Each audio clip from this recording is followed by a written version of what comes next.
Hello everyone, welcome back to Databricks Solution. I hope you are doing very well. Let us imagine this scenario. You are managing critical employee data with thousands of records. Okay. And let's suppose yesterday a team member ran an update script that accidentally changed the salary across entire table. Now your manager is asking about, can we see exactly what the table looked like before this mistake, or even better, can we recover data from 2 days ago without any downtime? Okay. In traditional data system or data warehouse, this is nightmare involving backup, restore and lost time. But with Delta Lake in Databricks, it's surprisingly very simple and powerful. Thanks to three imagine feature, which is transaction log, table history, and time travel feature. Okay. So in this video, we are going to explore these features in detail. You will learn what they are, how they work behind this sense, exactly how to use them in real project. By the end, you will see why Delta Lake has become favorite for data engineering worldwide. So if you are new to Delta Lake or want to level up your skill, this session is perfect for you. So before going to start, I request to viewers to please subscribe the channel and like this video. Now let's dive in. First, let's build a strong foundation before demo. What exactly is transaction log? Think of your bank account. The bank account does not keep the final balance. Every deposit, withdrawal, or transfer is recorded as a separate transaction using the complete history of your bank bank history transaction. The bank can reconstruct your account balance at any point in time. The Delta Lake work exactly the same way. Every single changes in your Delta table is recorded in a special folder called underscore delta underscore log. This folder contains JSON file with all the metadata and transaction detail. Why this transaction log is so important? It's track. If you go to Databricks, let's go to Databricks, and you can see here, if we create here employee table, it's create underscore delta underscore log, and it's contain JSON file. You can see here.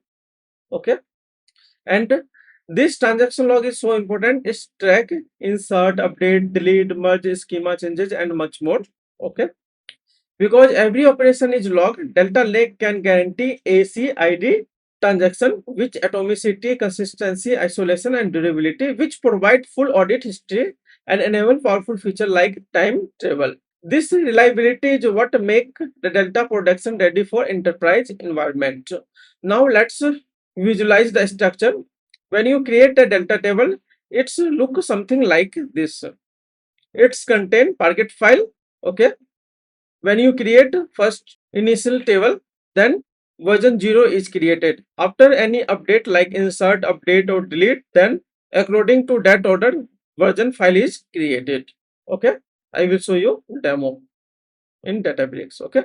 So each JSON file in underscore delta underscore log represent a new version of your table. Version 0 is initial creation. Okay. And every subsequent operation created new version. Delta Lake uses these logs to intelligently to reconstruct exact state of your data at any point in time. Now let's move on to demo. All right. Now let's switch to practical demo in Databricks, so you can follow along in your own Databricks notebook. We will use here simple employee table to see everything in action. So let me create here sample data set. Let me quickly write here code to save time. So here we creating employee data set with only 3 record for simplicity purpose, and use here 4 column: employee ID, name, department and salary. And let me create here data frame for this data set employee underscore data, and we use here column. Okay. And we use here display command to preview of our sample data set. You can see here. Okay. Let me write back to our data frame and let's create here our delta table. For df, let me use here write, let me use here mode as a overwrite, format as a delta, and let me save this in one of the our volume.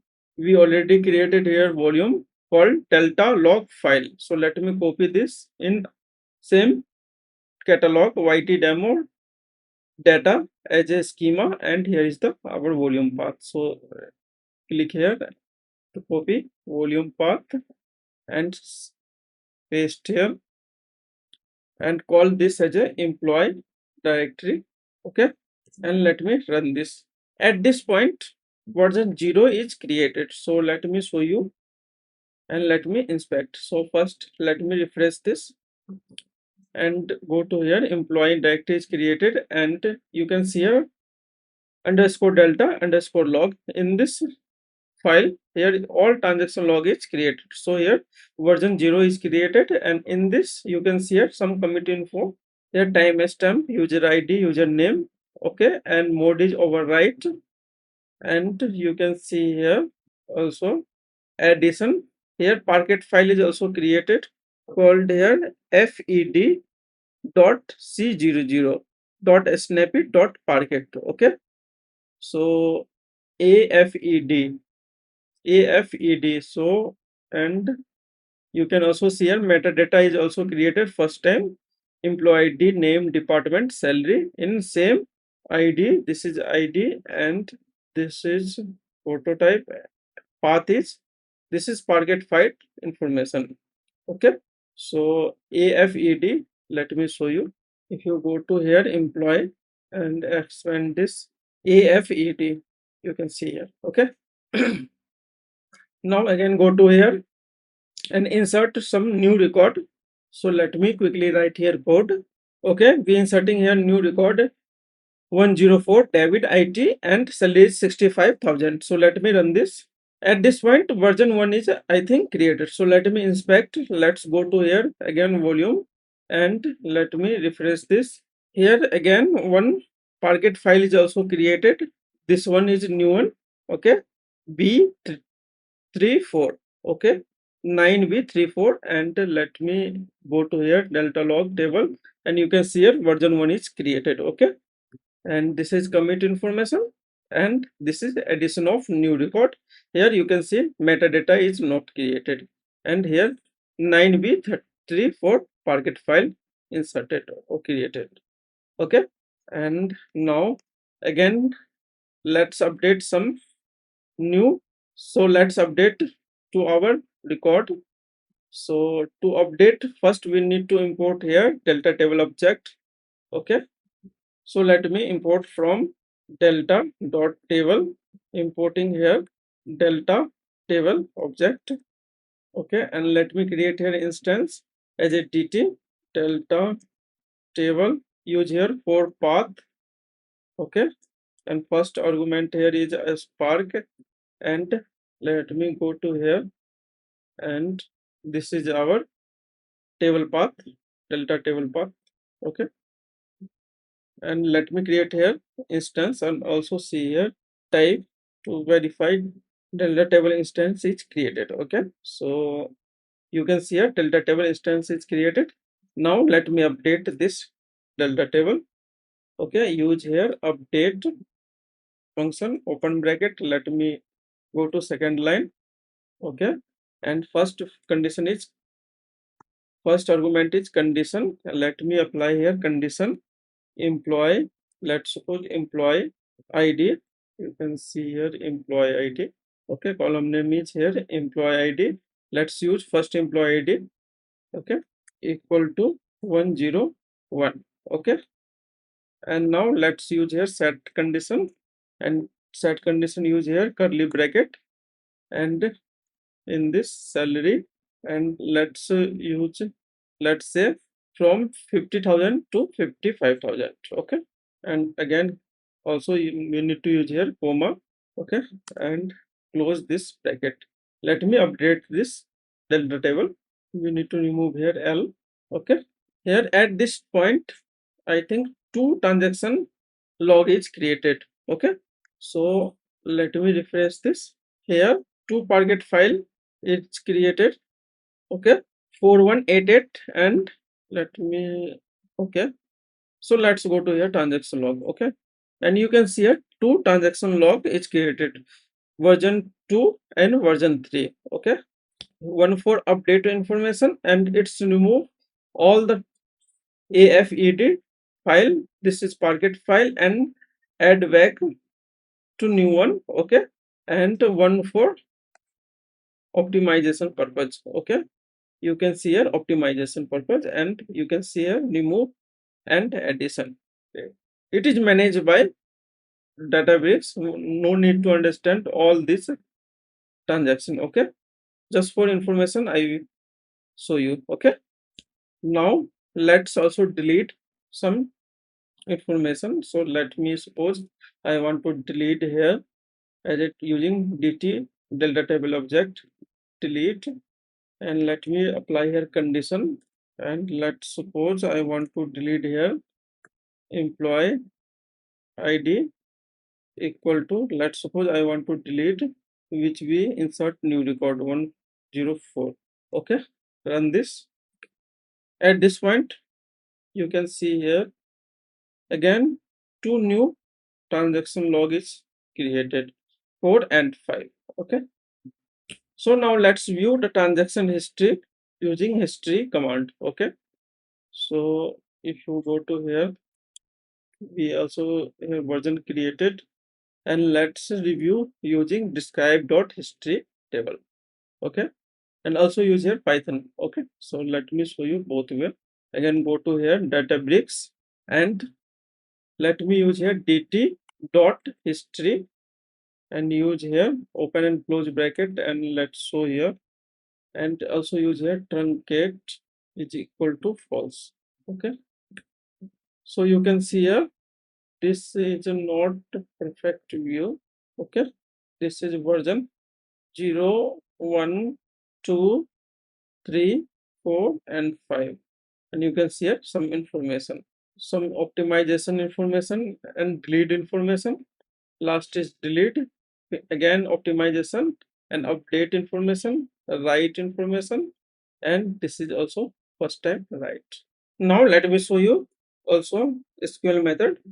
Simply use here spark.sql, and use here describe command.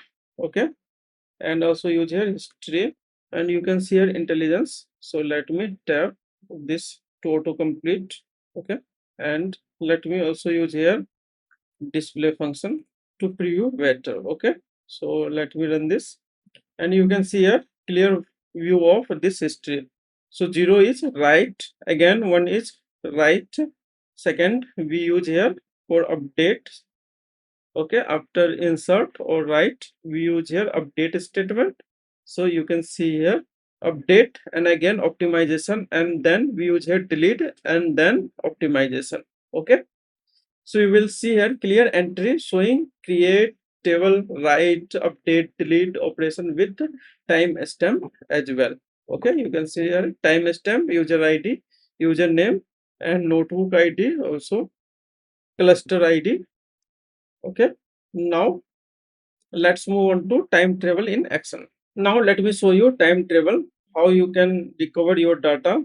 Let's suppose you want to go to here version 1. Okay, so reverse and history data tracking. Let's suppose you want to go to here version 1 before update and insert. So let me show you in action how to go back to version 1. Simply use here spark dot read dot format as a delta. Okay, and then we need to use here option. Okay, and we need to use here version as of. Here you can see here A is in caps letter and also O is in caps letter. Okay, and let's suppose we want to go to here version 1, which is before delete, before update. Here is version 1. Okay, here is version 1 before update and delete. Okay, and let me use here load and our file path. Copy this, paste here. Okay, and let me use here display function, set display, and you can see here David is still available. Okay, and if you want to see here version 5, in this point David is not available. Okay, because we delete at version 5.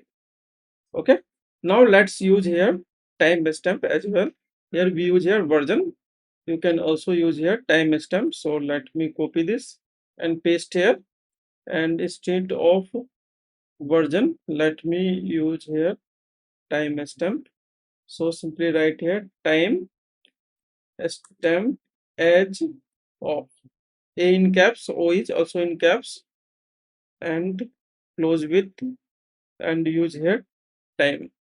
So let's suppose we want to go to here version 2. So let's use here optimize version.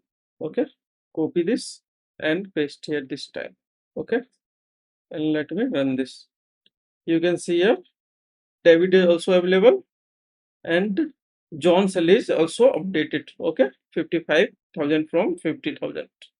Okay, now some crucial things to remember. Time travel relies entirely on the transaction log. If you remove old file, if you remove old log file, you lose the ability to go back or recover. So you can use here vacuum command carefully to clean up old files. So let's suppose we want to keep only 7-day file. So we can use here vacuum command and retain period 168 hours. So let me run this, and this command retain only 7-day of historical file. So table history show the metadata and operation, while time travel actually reconstruct the data. Every write operation like insert, update, delete, merge automatically create new version. Okay. Now let's quickly recap what we covered today. We covered here transaction log, which hard of Delta Lake stored in Delta log table, which record everything changes for our liability and audit purpose. We also cover here table history, which give you complete audit trail of all operation with version and timestamp. We also cover here time travel, which cover your data in time machine. Access any previous version using version as of or time stamp as of. Together, these features make Delta Lake incredibly powerful for modern data engineering, offering safety and traceability and flexibility that traditional systems simply can't match. So that's all about transaction log history and timetable in Delta Lake. If you enjoyed this deep dive and found it's valuable, please give the video thumbs up, subscribe to the channel, and turn on notifications so you don't miss future Databricks and Delta Lake tutorial. Drop a comment below. Have you used time travel in your project? So what is the your biggest takeaway from this session? Thanks for watching. Keep learning. I will see you in the next video. Thank you so much for watching.